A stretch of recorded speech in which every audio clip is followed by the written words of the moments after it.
அம்மா ரொம்ப கோவமா இருந்தா எப்படி சமாதானம் பண்ணுவீங்க? அம்மா ரொம்ப கோவமா இருந்தா எப்படி சமாதானம் பண்ணுவீங்க? ஏண்டி எப்ப கோவமா இருந்தா எப்படி சமாதானம் பண்ணுவீங்க?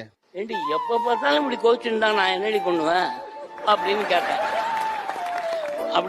கோவம் இருந்தா சரி, நான் சாப்பிட போறல, இந்த மாதிரி கோவமா இருந்தேன்னா நீ எனக்காக எதுவும் பண்ண வேண்டாம், நான் இன்னைக்கு சாப்பிட மாட்டேன் அப்படின்ட்டு போவேன். அப்புறம் அவ என்ன நினைச்சு போல இரவு கெடுக்கடுன்னு சமையல் எல்லாம் பண்ணுவா. அப்புறம் சாப்பிட வரலா அப்படின்னு கேட்பா. வரேன் அப்படின்பேன். அது ஒரு கோபமாவே இருக்காளே, நம்மளும் முறைச்சேன்னு போனோம்னா கடைசியில் எல்லாம் பண்ணின்னு எல்லாம் அப்படியே வேஸ்ட் ஆகும். ஏன் அந்த கோபம் வந்தா கூட அவ பண்ணி வைக்கிறா பார்த்தீங்களாங்க, நான் எனக்கு என்ன அப்படின்னு சொல்லிட்டு அவளும் போயிட்டான்னு வச்சுங்க.